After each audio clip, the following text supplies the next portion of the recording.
ಗ್ರಹಗಳು ಹೊರಗೆ ಬರಬಾರ್ದು. ಬಾಣಂತಿಯರು ಏನಾದ್ರು ಆ ಸೂರ್ಯಗ್ರಹಣ ಚಂದ್ರಗ್ರಹಣ ಆಗಂತ ನೋಡಿದ್ರೆ ಕೂಸು ಹುಡ್ತಕ್ಕಂಥ ಕೂಸಿಗೆ ಹೊಟ್ಟಿ ಎರಿತೇವ ಅಂದ್ರೆ ಬಾಯಿ ಎರಿತದ, ತುಟಿ ಎರಿತದ, ಏನಾನ ಆಗ್ತದ ಅನ್ನುವಂಥದ್ದು ಬಹಳಷ್ಟು ಇರ್ತದೆ.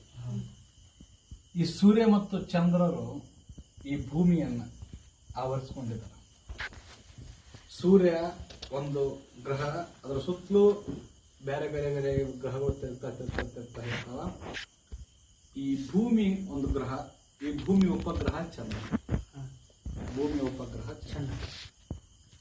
ಸೂರ್ಯ ಇದು ಸುತ್ತ ಎಲ್ಲ ಗ್ರಹಗಳು ತಿರುಗ್ತಾ ಇರ್ತಾವೆ. ಬುಧ, ಯಾರ್ಯಾರು, ಗುರು, ಪ್ಲೋಟನ್ ಎಲ್ಲ ಗ್ರಹಗಳು ತಿರುಗ್ತಾವೆ. ಭೂಮಿನ ಅದ್ರ ಜೊತೆ ತಿರುಗ್ತದಲ್ಲ, ಭೂಮಿ ಉಪಗ್ರಹ ಚಂದ್ರ.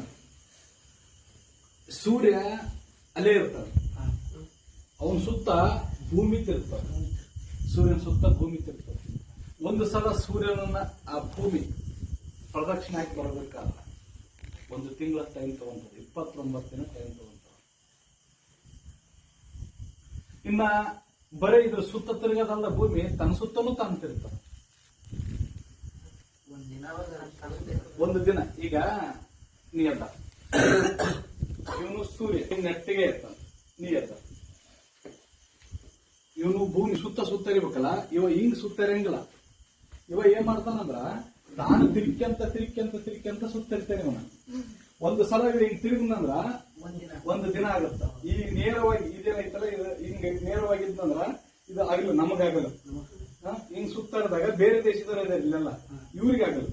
ಇದು ನಮಗೆ ಸದ್ಯಕ್ಕೇನ ಕತ್ಲ ಮತ್ತೆ ಹಿಂಗ್ ತಿರುಗ್ತದೆ. ಹಿಂಗ್ ತಿರುಗಿದಾಗ ಇವ್ನ ಆಗಲ್ಲ, ಹಿಂಗ್ ಕತ್ಲ. ಹಿಂಗ 29 ದಿನ ಅಂದ್ರೆ ಒಂದ್ ಸುತ್ತ ತಿರುಗಬೇಕಾದ್ರೆ 29 ದಿನ ತಗೊಂತಾರೆ. 29 ದಿನ ತಗೊಂತಾರೆ ಶಾಸ್ತ್ರ ಪ್ರಕಾರವಾಗಿ. ಆಮೇಲೆ ಈ ಭೂಮಿಗೆ ಉಪಗ್ರಹ ಯಾರು? ಚಂದ್ರ, ಸ್ವಾಮಿ. ಚಂದ್ರ ಏನ್ ಮಾಡ್ತಾನ? ಚಂದ್ರ ಸೂರ್ಯನ ಸುತ್ತ ಇರಂಗಿಲ್ಲ, ಭೂಮಿ ಸುತ್ತ ಇರ್ತಾನೆ. ಈಗ ಇದೇನಿದಲ್ಲ, ಈಗ ಸೂರ್ಯ ಮಧ್ಯಕ್ಕೆ ಯಾರು? ಭೂಮಿ. ಯಾರು? ಚಂದ್ರ. ಚಂದ್ರ ಕಣ್ಣಿಗೆ ಕಾಣ್ತಾ ಇಲ್ಲ, ಹೌದಾ? ಇವರಿಗೆ ಇವರೆಲ್ಲ ಭಾರತದ ಅಂತಿದ್ದಾರೆ. ಇವ್ರಿಗೆ ಅಗಲತ್ ಸೂರ್ಯ ಅಷ್ಟೇ ಇರ್ತಾರೆ, ಅಗಲತ್. ಬೇರೆ ದೇಶದವರಿಗೆಲ್ಲ ಚಂದ್ರ ಇರ್ತಾರೆ, ಗೊತ್ತಾಯ್ತಾ? ಹಿಂಗ ತಿರುಗ್ತಾ ಹೋಗ್ತಾನೆ. ಇವತ್ತು ಹಿಂಗ್ ತಿರುಗ್ತಾ ಹೋದಾಗ ಇವ್ರಿಗೆ ಸೂರ್ಯ ಅಗಲ ಚಂದ್ರ ಬರ್ತಲ್ಲ. ಇವ ಏನ್ ಮಾಡ್ತಾನೆ? ಇವನ್ ಸುತ್ತ ಇರ್ತಾನೆ. ಭೂಮಿ ಸುತ್ತ ಇರ್ತಾರೆ. ಹಿಂಗ್ ತಿರುಕೆ ಭೂಮಿ ಸುತ್ತ. ಹಾಗಾಗಿ ನಮಗ್ ಚಂದ್ರ ಏನಲ್ಲ, ಪೂರ್ಣ ಕಾಣಂಗಿಲ್ಲ, ಅರ್ಧ ಕಾಣ್ತಾ ಹೋಗ್ತಾನೆ. ಯಾಕಂದ್ರೆ ಸುತ್ತರಿವಾಗ ಅರ್ಧ ಕಾಣ್ತಾ ಹೋಗ್ತಾನೆ. ಒಂದೇನಂದ್ರ ಈ ಸೂರ್ಯ, ಈ ಭೂಮಿ, ಈ ಚಂದ್ರನ ಮಧ್ಯೆ ಬಂದಾಗ ಸೂರ್ಯಗ್ರಹಣ ಆಗ್ತದೆ. ಒಟ್ಟಿಗೆ ಬಂದಾಗ ಸೂರ್ಯಗ್ರಹಣ ಆಗ್ತದೆ. ಇದು ಸೂರ್ಯ, ಇದು ಭೂಮಿ, ಇದು ಚಂದ್ರ ಏಕ ರೇಖೆಯೊಳಗೆ ಬಂದಾಗ ಸೂರ್ಯಗ್ರಹಣ ಆಗ್ತದೆ. ಇನ್ನ ಈ ಭೂಮಿ ಹಿಂಗ್ ಹೋದಾಗ ಅಪ್ ಹಿಂಗ್ ಬಂದಾಗ ಹಿಂಗ್ ಬರಟಿ ಉಂಡಿ ಬರ್ತದೆ, ಹೌದಾ? ಹಿಂಗಿದ್ದಾಗ ಚಂದ್ರಗ್ರಹಣ ಆಗ್ತದೆ. ಸೂರ್ಯ ಕಿರಣಗಳು ನೇರವಾಗಿ ಚಂದ್ರ ಮೇಲೆ ಬರ್ತದೆ, ಚಂದ್ರನಿಂದ ಇಲ್ಲಿಗೆ ಬಂದ್ಬಿಡೋದ್ರಿಂದ ಆ ಟೈಮ್ ಚಂದ್ರಗ್ರಹಣ ಆಗ್ತದೆ. ಅರ್ಥ ಆಯ್ತಾ? ಸೂರ್ಯ ಮತ್ತು ಚಂದ್ರ ಇದು ಮ್ಯಾಲೆ ಆಕಾಶ ನಡೀತಕ್ಕಂಥದ್ದು ಹೇಳಕೈತದ.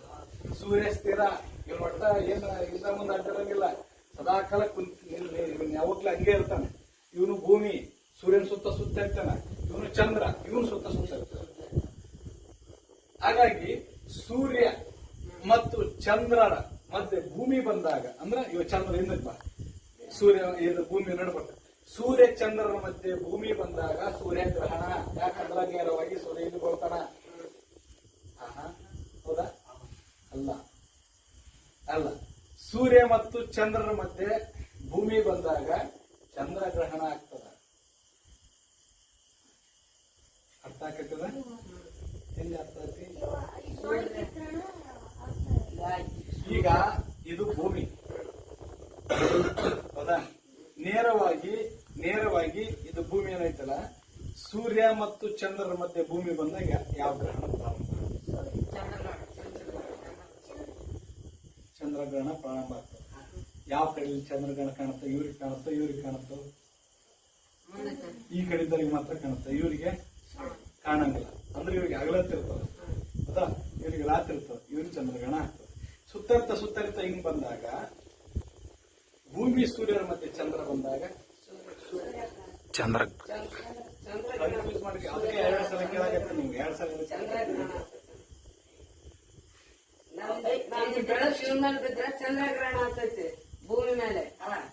ಭೂಮಿ ನಡಕ್ ಬಂದ ಚಂದ್ರ ಕಡೆ ಬಂದ್ರ ಸೂರ್ಯಗ್ರಹಣ. ಯಾಕಂದ್ರ ಇವನಿಗೆ ದೂರ ಹೋಗ್ಬಿಟ್ಟ, ಸೂರ್ಯ ಇಲ್ಲ ಇವನಿಗೆ ಬೀಳೋರು ಯಾರ? ಚಂದ್ರಗ್ರಹಣ. ಈ ಚಂದ್ರ ಸೂರ್ಯ ಭೂಮಿಯ ಮಧ್ಯೆ ಚಂದ್ರ ಬಂದಾಗ ಚಂದ್ರಗ್ರಹಣ. ಯಾಕಂದ್ರ ಸೂರ್ಯನಿಗೂ ಭೂಮಿಗೂ ಸಂಬಂಧ ಇಲ್ಲ, ದೂರ ಬಿಡ್ತಾನ. ಚಂದ್ರ ಕಾಣತಲ್ಲ, ಚಂದ್ರ ನೇರವಾಗಿ ಬಿದ್ದು ಚಂದ್ರ ಬಿಡ್ತಾನ. ಹೌದಾ? ಹಿಂಗ ಬಂದಾಗ ಏನಿರ್ತಂದ್ರೆ ಹುಣ್ಣಿಮೆನೇ ಇರ್ತದ. ಚಂದ್ರಗ್ರಹಣ ಆಗೋದು ಹುಣ್ಣಿಮೆ ಒಳಗನೆ, ಸೂರ್ಯಗ್ರಹಣ ಆಗೋದು ಅಮಾವಾಸ್ಯೆ ಒಳಗನೆ. ಇನ್ನೊಂದೇನು ವಿಶೇಷ ಅಂದ್ರ ಈ ಬೆಳಕರ ತಕ್ಷಣನೇ ಬೆಳಕರ ತಕ್ಷಣನೇ ಇವತ್ತು ಅಮಾವಾಸ್ಯೆ. ಹೌದಾ? ಬೆಳಕತ್ರ ಅಮಾವಾಸ್ಯೆ, ಇವತ್ತು ಅಮಾವಾಸ್ಯೆ. ನಮಗ ಚಂದ್ರ ಕಾಣವಲ್ಲ ಆಕಾಶದೊಳಗೆ. ಚಂದ್ರ ಕಾಣ್ತಾನ? ಚಂದ್ರ ಯಾವಾಗ ಕಾಣ್ತಾನ ನಮ್ಗ? ಕಾಣ್ತಾನ. ಈ ಭೂಮಿ ಮತ್ತು ಈ ಚಂದ್ರ ಅಮಾವಾಸ್ಯೆ ದಿವಸ ಒಟ್ಟಿಗೆ ಉದಯ ಆಗ್ತದೆ. ಸದ್ಯ ಬಂದಲ್ಲ, ಈಗ ಬಂದಲ್ಲ, ಇದು ಅಮಾವಾಸ್ಯೆ ಬಂದಲ್ಲ, ಹಿಂಗಾಗ್ತದೆ. ಬರ್ತಾ ಸುತ್ತರ್ದಂಗಲ್ಲ ಈ ಚಂದ್ರ ಕಾಣ್ತಾ ಹೋಗ್ತಲ್ಲ. ಅವ್ರ ದಿನಗಳು ಬರ್ತಾ ಹೋಗ್ತಾರ. ಹೋದಾಗ ನಿಮ್ಗೆ ಸರಳ ಉದಾಹರಣೆ ಕೊಡೋದಂದ್ರ, ನಾಳೆ ಬೆಳಿಗ್ಗೆ ಸೂರ್ಯ ಹೋಗ್ಬಿಡ್ತಾನ. ಸೂರ್ಯನ ಜೊತೆ